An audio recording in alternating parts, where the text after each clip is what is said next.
या wave winding हेतु या फील्ड वाइंडिंग हेतु या आर्मेचर वाइंडिंग हेतु। तो बताइए इसका आंसर कौन सा होगा।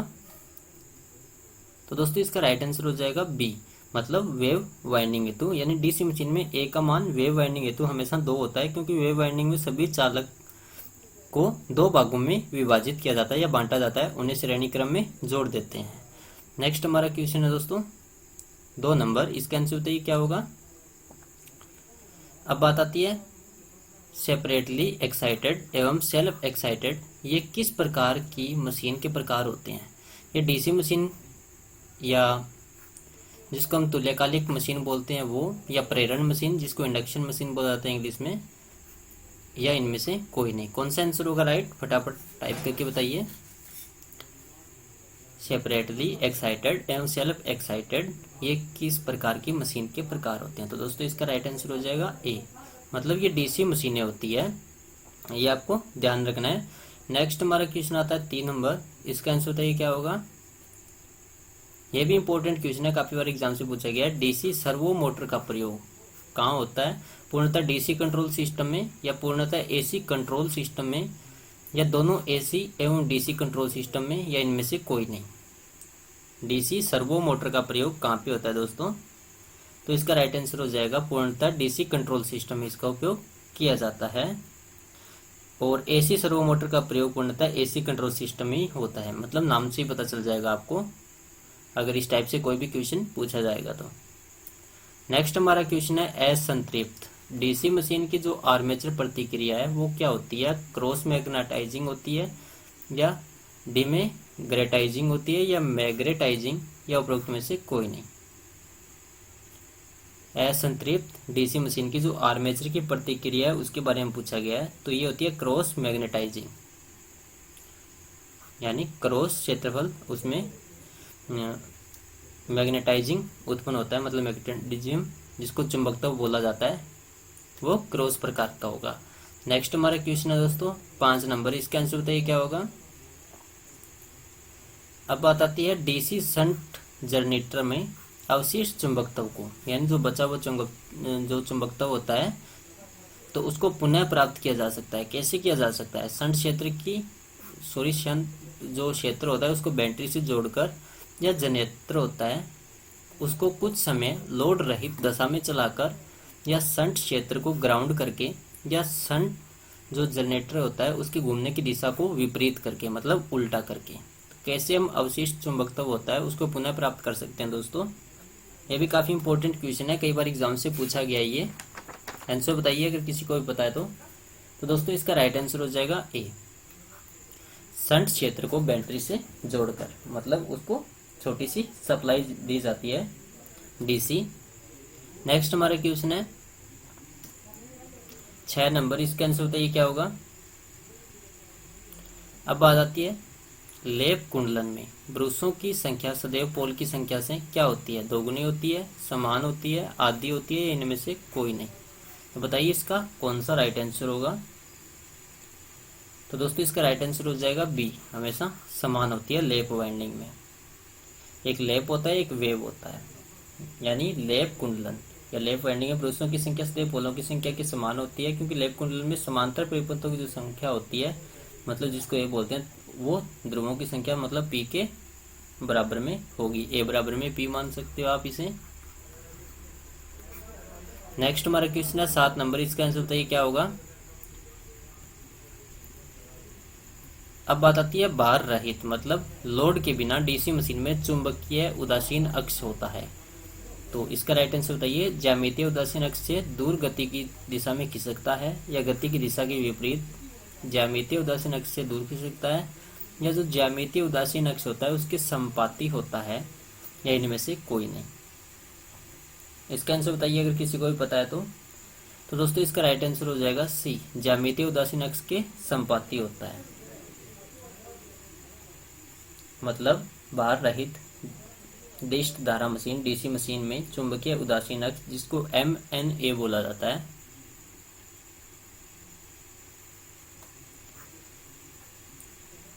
ज्यामितीय उदासीन अक्ष जिसको जियोमेट्रिकल न्यूट्रल एक्सिस बोला जाता है, तो उसकी हमेशा संपाती होगा। नेक्स्ट हमारा क्वेश्चन है 8 नंबर, इसका आंसर बताइए क्या होगा। अब बात आती है कमजोर दिक् परिवर्तन का परिणाम क्या होता है दोस्तों। ब्रश के मध्य में स्पार्किंग, या ब्रश के अग्र सिरे में स्पार्किंग, या ब्रश के पश्च सिरे में स्पार्किंग, या कोई भी स्पार्किंग नहीं होती है। कमजोर दिक् परिवर्तन की बात हो रही है यहाँ पे, तो इसका राइट आंसर हो जाएगा सी, यानी ब्रश के पश्च सिरे में स्पार्किंग होगी। नेक्स्ट हमारा क्वेश्चन है दोस्तों 9 नंबर, इसका राइट आंसर बताइए कौन सा होगा। अब बात आती है डीसी मशीन में पोल शू को नियमन हेतु पटलित करते हैं। पटलित क्यों करते हैं? ताकि हिस्टेरिसिस हानियों को कम किया जा सके, या भंवरधारा हानियों को कम किया जा सके, या हिस्टेरिसिस तथा भंवरधारा हानियां दोनों को कम किया जा सके, या उत्पादन को आसान करने के लिए, मतलब उसकी बनावट को। तो दोस्तों आपको ध्यान रखना है, भंवरधारा हानि को कम करने के लिए हमेशा डीसी मशीन में पोल शू को पटलित किया जाता है, यानी पट्टीनुमा बनाया जाता है। नेक्स्ट हमारा क्वेश्चन है दोस्तों 10 नंबर, इसका आंसर बताइए क्या होगा। अब बात आती है डीसी जनरेटर की रेटिंग होती है किलोवाट में, किलोवोल्ट एम्पियर में, या किलो हॉवर्स में, या हॉर्स पावर में। इसका आंसर बताइए कौन सा होगा। अगर किसी को भी बताया तो डीसी जनरेटर की रेटिंग को पूछा गया यहाँ पे, तो ये होती है हमेशा किलो वाट में, KW। नेक्स्ट हमारा क्वेश्चन है दोस्तों 11 नंबर, इसका आंसर बताइए क्या होगा। कंप्यूटेटर ब्रश में कौन से पदार्थ का उपयोग किया जाता है, कार्बन का, या अब्रिक, या तांबा, या कच्चा लोहा। कम्यूटेटर ब्रश कौन से पदार्थ के बने होते हैं, तो दोस्तों ये हो जाएगा ए, मतलब हमेशा कार्बन के बने होते हैं। ये एक अर्धचालक की श्रेणी में आता है। नेक्स्ट हमारा क्वेश्चन है 12 नंबर, विद्युत मशीनों में सिलिकॉन स्टील का उपयोग करने का कारण क्या होता है दोस्तों। अधिक धारणशीलता होती है, या अधिक निग्रह है, या कम सेतीली हानियां, या कम निग्रह, मतलब लेस रेजिस्टेंट। विद्युत मशीनों में सिलिकॉन स्टील का उपयोग करने का कारण क्या होता है, तो दोस्तों इसका राइट आंसर हो जाएगा सी, मतलब कम सेतीली हानियां। नेक्स्ट हमारा क्वेश्चन है 13 नंबर, इसका आंसर बताइए क्या होगा। डीसी मशीन आर्मेचर में डमी कुंडली के प्रयोग का उद्देश्य क्या होता है। एडी धारा कम करना, प्रेरित वोल्टेज को बढ़ाना, आर्मेचर प्रतिरोध को कम करना, या मोटर में यांत्रिक संतुलन प्रदान करना। डीसी मशीन में या डीसी मशीन आर्मेचर में डमी कुंडली के प्रयोग का उद्देश्य पूछा गया है यहाँ पे। ये काफी ज्यादा इंपॉर्टेंट क्वेश्चन है, कई बार एग्जाम से पूछा भी गया है, तो इसका राइट आंसर हो जाएगा डी। आपको ध्यान रखना है, मोटर में जो यांत्रिक संतुलन होता है उसको प्रदान करता है ये हमेशा डमी कोयल, मतलब मैकेनिकल बैलेंस बनाता है। नेक्स्ट हमारा क्वेश्चन है दोस्तों 14 नंबर, इसका आंसर बताइए क्या होगा। यह भी काफी ज्यादा इंपॉर्टेंट है। अब बात आती है पूर्ण भार पर अति यौगिक डीसी जनरेटर, मतलब ओवर कंपाउंडेड डीसी जनरेटर का वोल्टेज नियमन क्या होता है। शून्य होता है, कम धनात्मक होता है, या उच्च धनात्मक, या ऋणात्मक। बताइए इसका राइट आंसर कौन सा होगा। पूर्ण भार पर अति यौगिक डीसी जनरेटर, मतलब ओवर कंपाउंड डीसी जनरेटर का वोल्टेज नियमन, तो वो होता है हमेशा ऋणात्मक। ये आपको ध्यान रखना है। नेक्स्ट हमारा क्वेश्चन है दोस्तों 15 नंबर।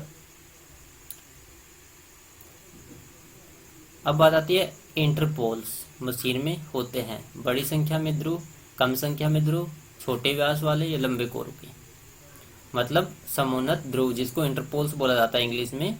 तो मशीन में किस टाइप के होते हैं ये पूछा गया इसमें, तो ये आपको ध्यान रखना है। बड़ी संख्या में जो पोल्स होते हैं उनको इंटरपोल्स बोला जाता है। समझे आगे होगा आपसी को, यानी इंटरपोल्स मशीनें बड़ी संख्या में ध्रुव होते हैं क्योंकि समुन्नत ध्रुव प्रकार के रोटर की गति न्यून होती है हमेशा। वाइंडिंग किस प्रकार जुड़ी होती है, मतलब इंटरपोल जो वाइंडिंग होती है वो किस प्रकार से कनेक्टेड होती है, ये आपको बताना है। काफी ज्यादा इंपॉर्टेंट है। तो आर्मेचर के साथ श्रेणी में होती है, मुख्य ध्रुवों के साथ श्रेणी में होती है, आर्मेचर के समांतर में, या मुख्य ध्रुवों के साथ समांतर में होती है। इसका आंसर बताइए अगर किसी को बताए तो दोस्तों इसका राइट आंसर हो जाएगा ए, मतलब आर्मेचर के साथ हमेशा श्रेणी क्रम में जोड़ी होती है, जिससे कि आर्मेचर फ्लक्स के मुख्य फ्लक्स पर प्रभाव कम किया जाता है। नेक्स्ट हमारा क्वेश्चन है दोस्तों 2 नंबर, इसका आंसर बताइए क्या होगा। अब बात आती है डीसी जनरेटर में दिक् परिवर्तक का प्रयोग किस लिए किया जाता है, यानी कम्यूटेटर की बात हो रही है यहाँ पे। डीसी जनरेटर में दिक् परिवर्तक का प्रयोग किस लिए किया जाता है, धारा एकत्रित करने के लिए या हानि कम करने के लिए या क्षमता वृद्धि करने के लिए, एसी आर्मेचर धारा को डीसी में बदलने के लिए। यह भी काफी ज्यादा इंपॉर्टेंट है। तो दोस्तों इसका राइट आंसर हो जाएगा डी, मतलब एसी आर्मेचर जो धारा होती है उसको डीसी में कन्वर्ट करने के लिए हमेशा दिक् परिवर्तक या कम्यूटेटर का प्रयोग किया जाता है। नेक्स्ट हमारे क्वेश्चन है 3 नंबर, इसका आंसर बताइए क्या होगा। अब बात आती है डीसी मशीन वाइंडिंग।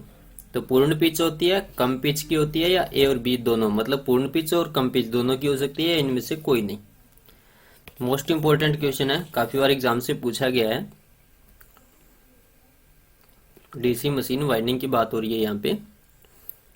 तो दोस्तों इसका राइट आंसर हो जाएगा सी, मतलब दोनों प्रकार की होती है, ये आपको ध्यान रखना है। कम पिच की भी होती है और पूर्ण पिच यानी फुल पिच की भी होती है, यह पूर्ण रूप से बंद परिपथ की होती है, यानी यहाँ पे प्रकार देखा जाता है लेप एवं वेब प्रकार। नेक्स्ट हमारा क्वेश्चन है 4 नंबर, इसका आंसर बताइए क्या होगा। समकारी वाइंडिंग कहाँ लगाई जाती है। तो समकारी वाइंडिंग किसको बोलते हैं, इक्विलाइजेशन वाइंडिंग यूज्ड वेयर, मतलब पोल शू, आर्मेचर क्रोड, मुख्य क्षेत्र के अंदर जिसको मेन एरिया बोलते हैं, या सभी विकल्प सही हैं इसके। बताइए इसका कौन सा राइट आंसर होगा, समकारी वाइंडिंग कहाँ लगाई जाती है। तो दोस्तों इसका राइट आंसर हो जाएगा पोल शू में लगाई जाती है। यह वाइंडिंग आर्मेचर वाइंडिंग की श्रेणी में स्थापित होती है। आर्मेचर जो वाइंडिंग होती है उसके सीरीज में होगी, ठीक है। नेक्स्ट हमारा क्वेश्चन है 5 नंबर, इसका आंसर बताइए क्या होगा। डीसी मशीन के दिक् परिवर्तक के खंड किससे बनते हैं, टंगस्टन से, कठोर कर्षित तांबे से, नरम तांबे से, या विद्युत अपघट्य तांबे से। जो डीसी मशीन होती है उसके दिक् परिवर्तक यानी कम्यूटेटर वो किससे बनाए जाते हैं, उसके खंड। तो दोस्तों इसका राइट आंसर हो जाएगा बी, कठोर कर्षित तांबे से बनाए जाते हैं, ये आपको ध्यान रखना है। नेक्स्ट हमारा क्वेश्चन है 6 नंबर। अब बात आती है गतिक प्रेरित विद्युत वाहक बल के सिद्धांत का उपयोग किया जाता है। The principle of kinetically induced vibrative force is used. तो दोस्तों ये ट्रांसलेट सही से नहीं हो पाया है। विद्युत वाहक बल को ईएमएफ बोला जाता है, यानी इलेक्ट्रोमोटिव फोर्स। तो गतिक प्रेरित विद्युत वाहक बल के सिद्धांत का प्रयोग कहाँ पे किया जाता है, चौक में, परिणामित्र में, ताप विद्युत युग्म में, या जनित्र में, यानी मतलब थर्मो इलेक्ट्रिक पेयर बोलते हैं जिसको हम। तो इसका राइट आंसर हो जाएगा डी, जनरेटर में किया जाता है।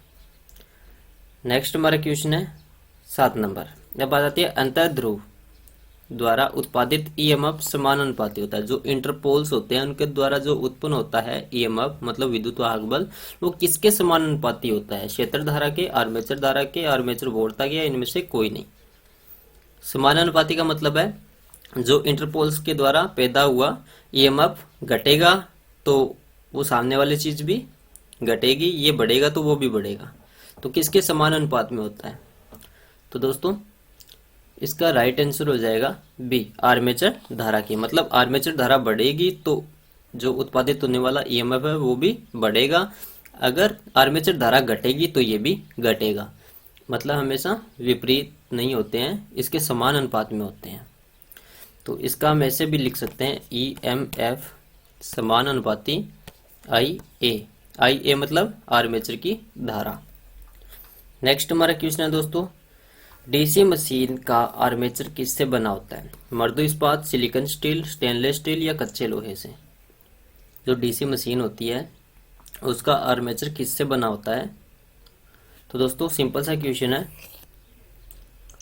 सिलिकॉन स्टील, यानी डीसी मशीन का जो आर्मेचर है वो सिलिकॉन स्टील का बना होता है, क्योंकि सिलिकॉन स्टील अधिक पारगम्यता और कम हिस्टैरिसीस हानि का होता है। यह 0.3 mm से 0.5 mm पत्तियों के रूप में होता है। अगर पूछा जाए 0.3 mm से लेकर 0.5 की पत्तियों के रूप में होता है दोस्तों। नेक्स्ट हमारा क्वेश्चन है 9 नंबर। इसका आंसर बताइए क्या होगा। फ्लक्स लीकेज गुणांक के मान की गणना करें यदि वायु अंतराल फ्लक्स मतलब फाई ए है और लोहे के कोर में फ्लक्स फाई क्यू है। तो बताइए कौन सा आंसर होगा। चलिए मैं बता देता हूँ आपको, क्योंकि इसमें सही से टाइपिंग नहीं हो पाता है। और इसका आंसर होगा फाई क्यू, मतलब लोहे के कोर में जो फ्लक्स होता है उसमें हमेशा भाग दिया जाता है फाई ए का। मतलब फ्लक्स, ये देखिए, फ्लक्स लीकेज गुणांक के मान की गणना करनी है आपको, तो वायु अंतराल जो फ्लक्स है उसका भाग लगेगा उसमें, तो हमारे पास इसका लीकेज गुणांक का मान आ जाएगा क्या हुआ है। तो इसका आंसर निकाल सकते हैं।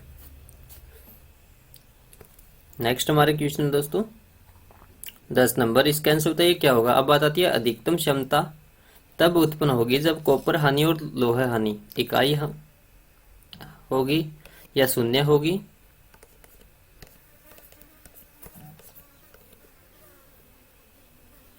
या असमान या बराबर होगी। अधिकतम क्षमता तब उत्पन्न होगी जब कॉपर और लोहा हानियां किस टाइप की होगी दोस्तों। तो इसका राइट आंसर हो जाएगा बराबर होगी दोनों। मतलब अधिकतम क्षमता तब उत्पन्न होगी जब कॉपर हानि और लोहा हानि दोनों बराबर होगी। तो किसी मशीन में लोहा हानि स्थिर होती है जब या जबकि कॉपर हानि वेरिएबल होती है। नेक्स्ट हमारा क्वेश्चन है दोस्तों 11 नंबर। इसका आंसर बताइए क्या होगा। अब बात आती है विद्युत मशीन में भार विहीन घूर्णीय हानि में क्या होता है। घर्षण और बाल घर्षण हानियां दोनों, या स्टेटर क्रोड घर्षण और वायु घर्षण, या घर्षण क्रोड घर्षण और वायु घर्षण हानि, या भार विहीन क्रोड घर्षण और वायु घर्षण हानियां। तो बताइए कौन सा आंसर होगा। इसका राइट आंसर हो जाएगा भार विहीन क्रोड घर्षण और वायु घर्षण हानियां तीनों। यानी विद्युत मशीन में भार विहीन घूर्णीय हानियां घर्षण और वायु हानियां होती है, क्योंकि ये हानियां भार पर निर्भर नहीं करती है, यानी लोड पे। नेक्स्ट हमारा क्वेश्चन है 12 नंबर। अब बात आती है 16 कुंडलियों वाले 4 ध्रुवीय जनरेटर में 2 परत लैप वाइंडिंग है, तो ध्रुव की पिच आपको बतानी है क्या है। 16 कुंडलियों वाले 4 ध्रुवीय मतलब 4 पोल्स है जनरेटर के, तो उसमें 2 परत लैप वाइंडिंग है, तो ध्रुव पिच आपको बतानी है। तो कुंडली की संख्या सबसे पहले कितनी दे रखी है 16, और उसके बाद में नीचे देखिए ध्रुवों की संख्या कितनी दे रखी है 4, मतलब पोल्स। तो ध्रुव पिच आपको अगर निकालना है तो बराबर में आपको चालक की संख्या कितनी है 16 इंटू 2 मतलब 2 परत है और भाग में 4, तो 16 दूनी 32 भाग में 4, तो इसका आंसर आ जाएगा 8। मतलब सी ऑप्शन इसका राइट हो जाएगा। नेक्स्ट हमारा क्वेश्चन है दोस्तों 13 नंबर। इसका आंसर बताइए क्या होगा। अब बात आती है दिश धारा जनरेटर की डीसी जनरेटर की अधिकतम शक्ति पर काम करने की क्या शर्त होती है। बैक ईएमएफ बराबर में होती है आपूर्ति वोल्टता बटा 2, या बैक ईएमएफ बराबर में आपूर्ति वोल्टता भाग 4, या बैक ईएमएफ बराबर में आपूर्ति वोल्टता भाग 6, या बैक ईएमएफ बराबर आपूर्ति वोल्टता मतलब सप्लाई वोल्टेज भाग 9। कौन सा इसका राइट आंसर होगा। कई बार एग्जाम्स में ये पूछा भी गया है। तो दोस्तों यहाँ पे आपको ध्यान रखना है भाग 2 होगा, मतलब ए ऑप्शन इसका राइट होगा। नेक्स्ट हमारा क्वेश्चन है 14 नंबर। इसका आंसर बताइए क्या होगा। डीसी मशीन में बलागुण किसके अनुपाती होता है। डीसी मशीन में बलागुण मतलब टोरक वो किसके अनुपात में होता है दोस्तों। फ्लक्स के, आर्मेचर, फ्लक्स और आर्मेचर दोनों, या इनमें से कोई नहीं। तो दोस्तों ये फ्लक्स और आर्मेचर दोनों के अनुपात में होगा। यानी डीसी मशीन बलागुण फ्लक्स और आर्मेचर धारा दोनों पर निर्भर करती है। तो बलागुण मतलब टोरक, इसको टी से प्रदर्शित करते हैं। बराबर में आप लगा सकते हो के फाई और आई ए, मतलब आर्मेचर धारा। और जब किसी धारावाही चालक को विद्युत क्षेत्र में रखा जाता है तो उस पर एक बल कार्य करता है जिसे बलागुण या टॉर्क बोला जाता है। नेक्स्ट हमारा क्वेश्चन है दोस्तों, डीसी मशीन के लिए शंट प्रतिरोध और आर्मेचर प्रतिरोध के मान क्या होते हैं? उच्च और उच्च, उच्च और न्यून, न्यून और न्यून, या न्यून और उच्च? बताइए इसका राइट आंसर कौन सा होगा? तो दोस्तों इसका राइट आंसर हो जाएगा उच्च और न्यून टाइप के। यानी डीसी मशीन के लिए शंट प्रतिरोध का मान उच्च तथा आर्मेचर प्रतिरोध का मान न्यून होता है। यहाँ पे आपको ध्यान रखना है शंट रेजिस्टेंस, शंट रेजिस्टेंस उच्च होगा और आर्मेचर रेजिस्टेंस वो है न्यून होगा। ये भी आपको नोट करना है, क्योंकि शंट कुंडलन पतले तार तथा अधिक टर्न्स की बनी होती है, जिससे कि उसका प्रतिरोध अधिक होता है। प्रतिरोध अधिक तभी होगा जब उसके टर्न्स ज़्यादा होंगे और तार पतला होगा। और रेजिस्टेंस कम कब होगा? जब टर्न कम होंगे और तार मोटा होगा। तो आज की क्लास को दिश धारा में बदलना या दिक परिवर्तन या यानी कम्यूटेशन में सुधार या गति नियंत्रण को सुगम करना या प्रत्यावर्ती वोल्टता को दिश वोल्टता में बदलना। तो बताइए कौन सा आंसर राइट होगा इसका? डीसी मशीन में कम्यूटेटर का क्या काम होता है दोस्तों? तो इसका राइट आंसर हो जाएगा ए, मतलब प्रत्यावर्ती धारा को दिश धारा में बदलना, यह इसका मुख्य कार्य होता है। तो आपको एक चीज और याद रखनी है, यानी दिश धारा यानी दिक परिवर्तक को यांत्रिक दिशकारी भी बोला जाता है। नेक्स्ट हमारा क्वेश्चन है 2 नंबर, इसका आंसर बताइए क्या होगा? अब बात आती है दोस्तों किसी डीसी मशीन में अंतर ध्रुवों यानी इंटरपोल्स जिसको हम बोलते हैं, तो उनका क्या कार्य होता है? क्षेत्र कुंडली के तापन को कम करना या दिक परिवर्तन में सुधार करना या वायु अंतराल परिवर्तन का प्रतिकार करना या हानि कम करना, मतलब जो लॉसेस होते हैं इसके उनको कम करना। तो बताइए कौन सा आंसर होगा? इंटरपोल्स का क्या काम होता है? तो दोस्तों इसका राइट आंसर हो जाएगा बी, दिक परिवर्तन में सुधार करना। यानी किसी भी डीसी मशीन में इंटरपोल्स का कार्य होता है इम्प्रूव कम्यूटेशन, मतलब दिक परिवर्तन होता है उसमें सुधार करना। नेक्स्ट हमारा क्वेश्चन है 3 नंबर। अब बात आती है स्थायी चुंबक उत्तेजन को और क्या बोला जाता है? शंट उत्तेजन, श्रेणी उत्तेजन, पृथक उत्तेजन या यौगिक उत्तेजन? कौन सा आंसर राइट होगा इसका? स्थायी चुंबक उत्तेजन को क्या कहा जाता है? तो दोस्तों इसका राइट आंसर हो जाएगा सी, पृथक उत्तेजन बोला जाता है, आइसोलेटेड स्टिमुलस। मतलब स्थायी चुंबक उत्तेजन को पृथक उत्तेजन कहा जाता है क्योंकि इसमें चुंबकीय कुंडली को पृथक डीसी के स्रोत से उत्तेजित किया जाता है। नेक्स्ट हमारा क्वेश्चन है 4 नंबर, इसका आंसर बताइए क्या होगा? डीसी मशीन के दिक परिवर्तन के खंड किससे बनाए जाते हैं? टंगस्टन से, कठोर कर्षित तांबे से, नरम तांबे से या विद्युत अपघट्य तांबे से? यह भी फेमस क्वेश्चन है, काफी बार एग्जाम से पूछा गया है। यानी डीसी मशीन के जो दिक परिवर्तक के जो खंड होते हैं वो किससे बने होते हैं दोस्तों? तो इसका राइट आंसर हो जाएगा कठोर कर्षित तांबे से बनाए जाते हैं, मतलब हार्ड ड्रॉन कॉपर। नेक्स्ट हमारा क्वेश्चन है दोस्तों 5 नंबर, इसका आंसर बताइए क्या होगा? मशीन का आर्मेचर किससे बना होता है? मृदु इस्पात से, सिलिकॉन इस्पात से, स्टेनलेस स्टील से या कच्चे लोहे से? यानी डीसी मशीन की बात हो रही है यहाँ पे, उसका आर्मेचर किससे बना होता है?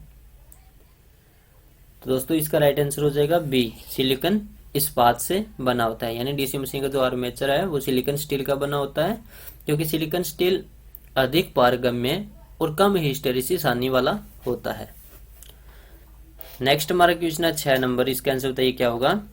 अधिकतम क्षमता तब उत्पन्न होगी जब कॉपर हानि और लोहा हानि इकाई होगी, शून्य होगी या असमान होगी या बराबर होगी? अधिकतम क्षमता की बात हो रही है यहाँ पे, कब उत्पन्न होगी दोस्तों? जब कॉपर हानि और लोहा हानि का जो अनुपात है वो किस टाइप का रहेगा? तो इसका राइट आंसर हो जाएगा डी, मतलब दोनों जब बराबर होगी। यानी परिणामित्र यानी जो ट्रांसफॉर्मर होता है उसमें लोहा हानि स्थिर तथा कॉपर हानि बार पर निर्भर करती है, ये भी आपको नोट करना है। नेक्स्ट हमारा क्वेश्चन है 7 नंबर, इसका आंसर बताइए क्या होगा? अब बात आती है इंटरपोल्स द्वारा जो उत्पादित एमएमएफ होता है वो किसके समान अनुपात में होता है?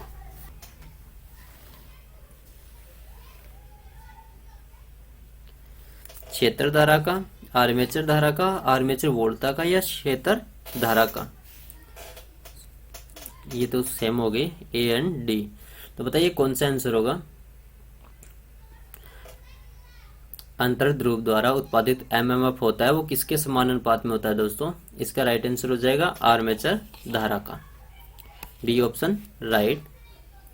तो यहाँ पे आपको थोड़ा सा और ध्यान रखना है, यानी इंटरपोल्स द्वारा जो उत्पादित एमएमएफ होता है, यानी MMF magnetic motive force armature धारा के समानुपात में होगा। इसको हम फाई लिख सकते हैं, और जो समानुपाती होता है आर्मेचर धारा की, आई ए। आई का मतलब करंट हो गया और आर्मेचर की हो गई।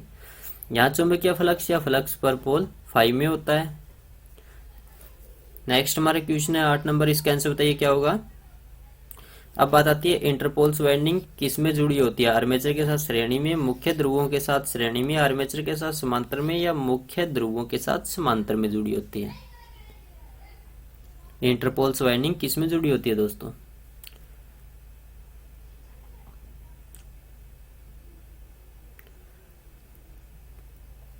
तो इसका राइट आंसर हो जाएगा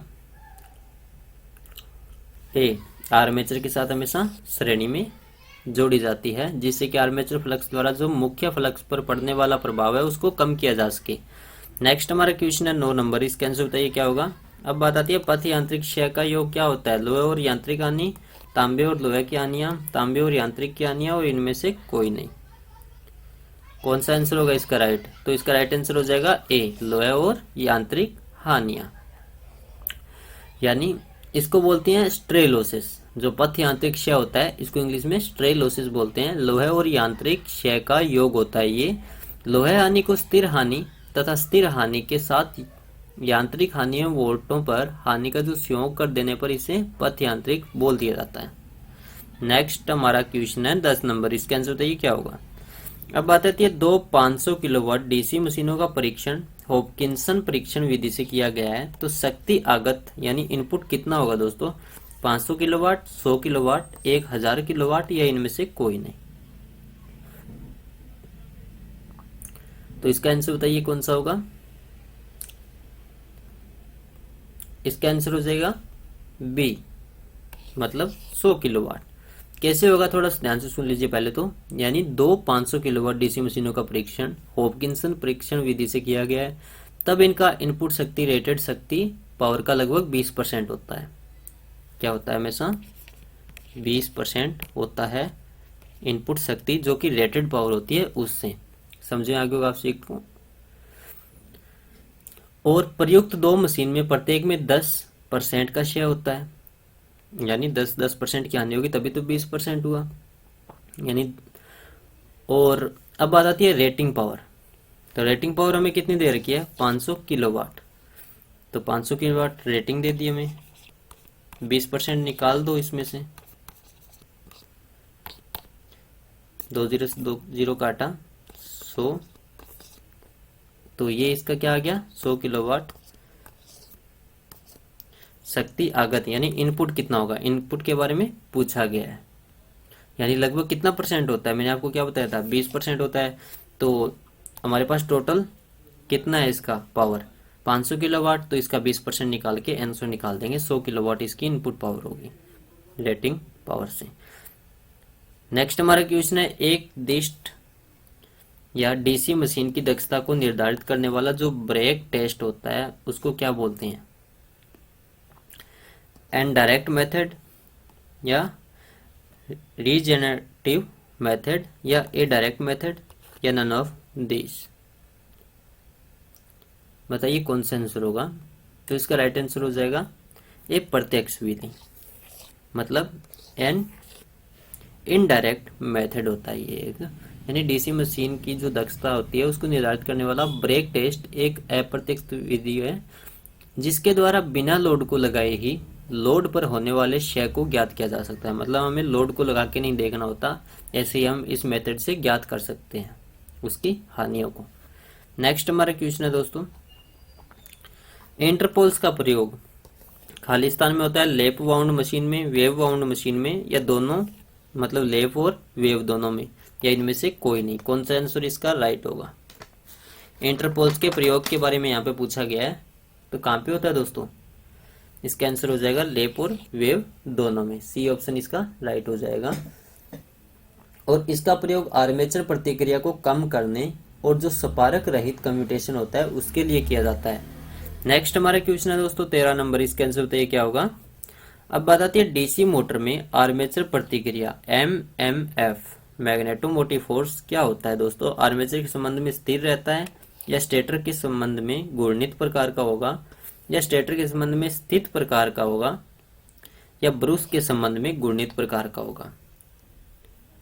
डीसी मोटर में आर्मेचर प्रतिक्रिया एमएमएफ की बात हो रही है यहाँ पे, तो वो किस टाइप का होता है, तो वो होता है स्टेटर के संबंध में स्थिर प्रकार का। मतलब सी ऑप्शन इसका राइट हो जाएगा। इसमें क्या होता है, स्टेटर फ्लक्स एवं रोटर फ्लक्स दोनों सिंक्रोनस गति पर घूमते हैं। नेक्स्ट हमारा क्वेश्चन है 14 नंबर। अब बात आती है डीसी जनरेटर में यदि ब्रूस को कुछ मात्रा से अगर स्थानांतरित किया जाए तो आर्मेचर प्रतिक्रिया का प्रभाव क्या होगा दोस्तों। पूर्णतया अचुंबकन टाइप का होगा, या पूर्णतया चुंबकन टाइप का, या आंशिक अचुंबकन और आंशिक क्रॉस चुंबकन, और या पूर्णतया क्रॉस चुंबकन प्रकार का होगा। आप इनको देख सकते हो इंग्लिश में जो कि ट्रांसलेट किए गए हैं। जिस स्टूडेंट को क्लास अच्छी लग रही है लाइक कीजिए, वीडियो को शेयर कीजिए। तो दोस्तों इसका राइट आंसर हो जाएगा सी, मतलब आंशिक अचुंबकन और आंशिक क्रॉस चुंबकन दोनों टाइप के होंगे। Partial non magnetism and partial cross magnetism दोनों टाइप के होंगे इसमें। नेक्स्ट हमारा क्वेश्चन है दोस्तों 15 नंबर, इसका आंसर बताइए क्या होगा। अब बात आती है संपूर्ण भार पर दिष्ट धारा यानी डीसी वाली बड़ी मशीनों के लिए दिक् परिवर्तन परिस्थिति की जांच कैसे हो सकती है दोस्तों। ब्रेक टेस्ट से, या स्विनबर्न्स टेस्ट से, या हॉपकिंसन मेथड होता है, या इनमें से कोई नहीं। संपूर्ण भार पर दिष्ट धारा यानी डीसी वाली जो बड़ी मशीनें होती है उनके दिक् परिवर्तन परिस्थिति की जांच किस टाइप से होती है, तो ये हो जाएगा ब्रेक टेस्ट। ये काफी ज्यादा फेमस क्वेश्चन है, कई बार एग्जाम में पूछा भी गया है। नेक्स्ट हमारा क्वेश्चन आता है आर्मेचर एमएमएफ का तरंगाकार मतलब वेव फॉर्म है वो क्या होता है। स्क्वायर टाइप का, या रेक्टेंगुलर, या त्रिभुजाकार, या ज्यावक्रीय। बताइए कौन सा आंसर होगा इसका। डीसी मशीन में आर्मेचर एमएमएफ का जो तरंगाकार है यानी वेव फॉर्म वो किस टाइप का होता है दोस्तों। वर्ग, आयताकार, त्रिभुजाकार, या ज्यावक्रीय होता है। तो इसका राइट आंसर हो जाएगा सी, ये होता है त्रिभुजाकार टाइप का। नेक्स्ट हमारा क्वेश्चन है 2 नंबर, इसका आंसर बताइए क्या होगा। अब बात आती है डीसी शंट जनरेटर के क्षेत्र में बाहरी प्रतिरोध लगाने से क्या होगा। जनरेटर की गति में वृद्धि होगी, या जनरेटर के वोल्टता में वृद्धि होगी, या जनरेटर के वोल्टता में कमी होगी, या डिलीवर शक्ति में वृद्धि होगी। मतलब जो पावर को डिलीवर करेगा उसमें बढ़ोतरी होगी। बताइए कौन सा आंसर होगा। तो दोस्तों इसका राइट आंसर हो जाएगा सी, जनरेटर के वोल्टता में कमी होगी। यानी डीसी शंट जनरेटर के क्षेत्र में बाहरी प्रतिरोध लगाने से जनरेटर के वोल्टता में कमी आ जाती है। इसका कारण है कि प्रतिरोध बढ़ाने से फ्लक्स कम हो जाएगा, जिससे कि उत्पन्न ईएमएफ मतलब इलेक्ट्रोमोटिव फोर्स है वो कम हो जाता है। तो यहाँ पे एक चीज नोट करनी है, ई मतलब ईएमएफ और के फाई एन, एन मतलब स्पीड। नेक्स्ट हमारा क्वेश्चन है 3 नंबर, दिष्ट धारा मशीन की उत्तेजित मतलब एक्साइटेड कुंडलियां किसमें जुड़ी होती है। मशीन में, आर्मेचर स्लॉट में, ध्रुव के चारों ओर, या अलग से। कौन सा आंसर राइट होगा इसका, फटाफट बताइए। तो दोस्तों जाहिर सी बात है ध्रुव के चारों ओर होती है। नेक्स्ट हमारा क्वेश्चन है 4 नंबर, इसका आंसर बताइए क्या होगा। अब बात आती है डीसी शंट मशीन में चर क्षय मतलब वेरिएबल लॉस होता है। लोहा क्षय, शंट क्षेत्र क्षय, या आर्मेचर तांबा क्षय। क्षय हानि को बोलते हैं, लॉसेस को बोलते हैं, या घर्षण और वायु घर्षण। बताइए कौन सा राइट आंसर होगा इसका। मोस्ट इंपोर्टेंट क्वेश्चन है, डीसी शंट मशीन की बात हो रही है यहाँ पे। वेरिएबल लॉस किस टाइप का होता है। तो दोस्तों इसका राइट आंसर हो जाएगा सी, आर्मेचर तांबा क्षय होता है ये। क्योंकि यह भार धारा के साथ परिवर्तित यानी अनुक्रमानुपाती होता रहता है। नेक्स्ट हमारा क्वेश्चन है 5 नंबर, निम्न में से किसके साथ आर्मेचर प्रतिक्रिया प्रभाव के कारण फ्लक्स में कमी होती है? घटते हुए आघूर्ण, बढ़ते हुए आघूर्ण, या बढ़ती हुई धारा, या बढ़ते हुए आघूर्ण और बढ़ती हुई धारा दोनों टाइप के। तो बताइए कौन सा आंसर राइट होगा इसका। कमेंट में टाइप करते रहिए जिससे कि आपको भी एहसास हो हमारी तैयारी कैसी है। तो दोस्तों इसका राइट आंसर हो जाएगा सी, मतलब बढ़ती हुई धारा के। थोड़ा ध्यान से देखिए क्वेश्चन को। निम्न में से किसके साथ आर्मेचर प्रतिक्रिया प्रभाव के कारण फ्लक्स में कमी होती है? फ्लक्स में कमी कब होगी? जब बढ़ती हुई धारा होगी। तो नेक्स्ट हमारा क्वेश्चन है 6 नंबर। अब बात आती है आर्मेचर प्रतिक्रिया प्रभाव किसमें अधिक होता है? क्षेत्र दुर्बलन पद्धति में, आर्मेचर प्रतिरोध नियंत्रण में, या दोनों पद्धतियों में समान होता है, या सभी विकल्प इसके सही हैं। तो दोस्तों ये जो क्वेश्चंस है ये जो एग्जाम में पूछे गए हैं सिर्फ वही क्वेश्चंस है। जिसने एग्जाम दिया है उसको पता होगा भी इस टाइप के क्वेश्चंस एग्जाम में पूछे जाते हैं। बताइए कौन सा आंसर होगा। आर्मेचर प्रतिक्रिया प्रभाव किसमें अधिक होता है दोस्तों?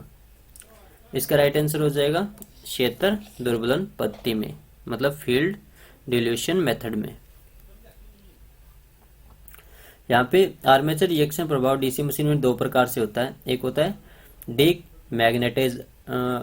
मैग्नेटाइजिंग प्रभाव बोलते हैं जिसको हम, दूसरा होता है क्रॉस मैग्नेटाइजिंग प्रभाव, यानी 2 टाइप से होते हैं। यह दोनों का कुल प्रभाव मेन क्षेत्र को दुर्बल यानी वीक करता है, यानी कमजोर करता है। नेक्स्ट हमारा क्वेश्चन है 7 नंबर। अब बात आती है कुंडली वाइंडिंग बाहरी ऊर्जा स्रोत से किसके द्वारा जुड़ी होती है? दिक् परिवर्तक सिस्टम से, या ब्रश सिस्टम से, या दिक् परिवर्तक ब्रश सिस्टम से, या इनमें से कोई नहीं। बताइए कौन सा आंसर राइट होगा इसका। कुंडली वाइंडिंग बाहरी ऊर्जा स्रोत से किसके द्वारा जुड़ी होती है? तो इसका राइट आंसर हो जाएगा सी, दिक् परिवर्तन ब्रश सिस्टम से जुड़ी होती है। नेक्स्ट हमारा क्वेश्चन है दोस्तों 8 नंबर।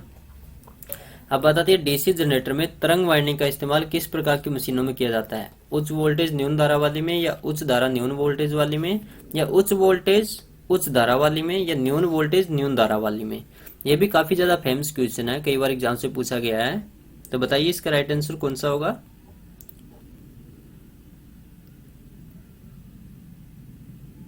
तो इसका राइट आंसर हो जाएगा उच्च वोल्टेज और न्यून धारा वाली मशीनों में किया जाता है। थोड़ा ध्यान से सुनिए। डीसी जनरेटर में तरंग वाइंडिंग का इस्तेमाल उच्च वोल्टेज न्यून धारा की मशीनों में किया जाता है क्योंकि धारावाही चालक को आर्मेचर खांचों तथा पोल खांचों में स्थापित करना वाइंडिंग कहलाता है। ये भी नोट कर लेना साथ में। नेक्स्ट हमारा क्वेश्चन है 9 नंबर। अब बात आती है किसके लिए लैप वाइंडिंग को वरीयता दी जाती है? कम धारा और कम वोल्टेज के लिए, उच्च धारा और उच्च वोल्टेज के लिए, या उच्च धारा और कम वोल्टेज के लिए, या कम धारा और उच्च वोल्टेज के लिए। ये भी फेमस क्वेश्चन है, आप सभी को पता होगा। लैप वाइंडिंग और वेव वाइंडिंग का पूछा जाता है कई बार एग्जाम्स में। तो बताइए कौन सा आंसर होगा। तो दोस्तों इसका राइट आंसर हो जाएगा C, high current and low voltage lap. तो इसमें आपको ध्यान रखना है लो वोल्टेज होती है हमेशा, स्टार्टिंग पहला अक्षर होता है उससे अंदाजा लगाना है आपको, और करंट हाई होगी, ये उल्टा होता है इसका। नेक्स्ट हमारा क्वेश्चन है दोस्तों 10 नंबर। अब बात आती है डीसी जनरेटर का ईएमएफ किस पर निर्भर करता है? दिक् परिवर्तन, गति, आवृत्ति, या ब्रुश संपर्क ड्रॉप के। डीसी जनरेटर का जो ईएमएफ है वो किसके ऊपर डिपेंड करता है दोस्तों? तो इसका राइट आंसर हो जाएगा बी, मतलब गति पे डिपेंड करता है। जाहिर सी बात है, मोशन पे, स्पीड पे डिपेंड करेगा। अब बात आती है अल्प दिक् परिवर्तन के कारण क्या होता है? ब्रुश के अग्रणी धार पर स्पार्किंग होगी, या ब्रुश के पिछली धार पर स्पार्किंग होगी, या कोई स्पार्किंग नहीं होती, या ब्रुश के बीच में स्पार्किंग होती है। तो बताइए कौन सा आंसर इसका राइट होगा। What happens due to short deflections. तो दोस्तों इसका राइट आंसर हो जाएगा बी, ब्रुश के अनुगामी, मतलब पश्चगामी बोल सकते हैं इसको हम, पिछली धार पर स्पार्किंग पैदा होती है। नेक्स्ट हमारा क्वेश्चन है 12 नंबर। इसके आंसर बताइए क्या होगा। एक डीसी जनरेटर की वोल्टता को बढ़ाने की सरल विधि किसके लिए है? वायु अंतराल घनत्व को कम करने के लिए, या घूर्णन गति को बढ़ाने के लिए या घूर्णन गति को घटाने के लिए या आर्मेचर की लंबाई को बढ़ाने के लिए। एक डीसी जनरेटर की वोल्टता को बढ़ाने की सरल विधि क्या होती है दोस्तों, यह किसके लिए है? तो इसका राइट आंसर हो जाएगा बी, मतलब घूर्णन गति को बढ़ाने के लिए होती है। नेक्स्ट हमारा क्वेश्चन है दोस्तों 13 नंबर, इसका आंसर बताइए क्या होगा। डीसी पार्श्व पथ जनित्र में क्या होते हैं? थोड़ा सा झुका हुआ अभिलक्षण वक्र होता है,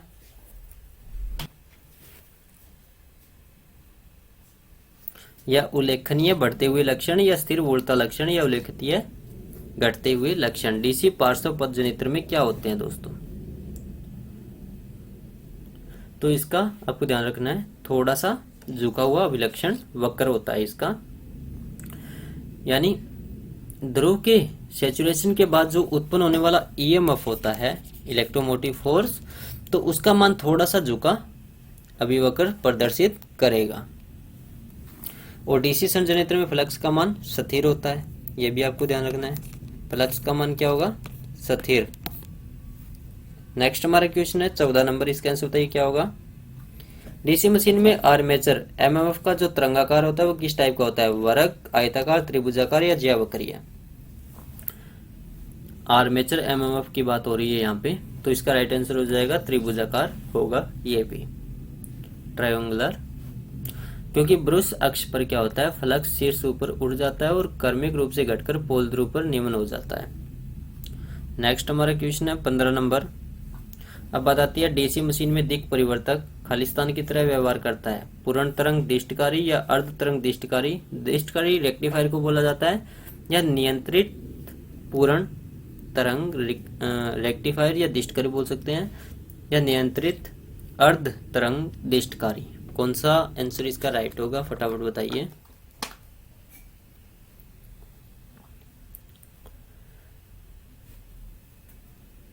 डीसी मशीन में दिक् परिवर्तक खालिस्तान की तरह व्यवहार करता है, तो इसका राइट आंसर हो जाएगा पूर्ण तरंग रेक्टिफायर की तरह, मतलब फुल वेव। नेक्स्ट हमारा क्वेश्चन है श्रेणी क्षेत्र के सहायक एम्पियर में कितने टर्न्स, मतलब बार के साथ बढ़ते हैं या बार के साथ घटते हैं, बार के बराबर होते हैं, या इनमें से कोई नहीं। बार मतलब लोड, यहाँ पे लोड होगा। श्रेणी क्षेत्र के सहायक एम्पियर फेरे टर्न्स है, वो किस टाइप के होते हैं दोस्तों? तो इसका आपको ध्यान रखना है, लोड के साथ हमेशा बढ़ते हैं, क्योंकि श्रेणी क्षेत्र सहायक एम्पियर या मैग्नेटोमोटिव फोर्स होता है, जिसको चुंबकत्व वाहक बल बोलते हैं, उसका मान बढ़ता है, क्योंकि यह लोड के साथ श्रेणी में जुड़े होने के कारण लोड परिवर्तन पर धारा परिवर्तन होता है, और जो एमएमएफ है वो परिवर्तित होता रहता है। नेक्स्ट हमारा क्वेश्चन है 17 नंबर, इसका आंसर बताइए क्या होगा। अब बात आती है डीसी जनरेटर के आर्मेचर के कुंडलन में प्रेरित होता है जब आर्मेचर खालिस्तान में घूर्णन करता है। प्रत्यावर्ती चुंबकीय फ्लक्स, चुंबकीय क्षेत्र, विद्युत स्थैतिक क्षेत्र, या विद्युत चुंबकीय अभिवाह है। कौन सा आंसर राइट होगा इसका? डीसी जनरेटर के आर्मेचर के कुंडलन में प्रेरित होता है जब आर्मेचर खालिस्तान में घूर्णन करता है, तो इसका राइट आंसर हो जाएगा बी, चुंबकीय क्षेत्र में घूर्णन करेगा तब। नेक्स्ट हमारा क्वेश्चन है 18 नंबर। डीसी मशीन द्वारा जनित्र के रूप में अथवा मोटर के रूप में कार्य करने पर भी निम्नलिखित में से कौन सी राशि समान दिशा को कायम रखती है? उत्पन्न ईएमएफ, या आर्मेचर धारा, या फील्ड धारा, या आपूर्ति धारा। यहाँ पे कंपैरिजन पूछा गया है डीसी मशीनों का, मतलब जहाँ पे एक जनरेटर है और एक मोटर है, उनमें क्या चीज समान रहती है, यानी एक कौन सी चीज है जो एक हमेशा कायम रहती है, दोनों की राशि सेम होती है। तो यहाँ पे आपको ध्यान रखना है प्रेरक ईएमएफ, मतलब पैदा होने वाला इलेक्ट्रोमोटिव फोर्स। नेक्स्ट हमारा क्वेश्चन है 19 नंबर।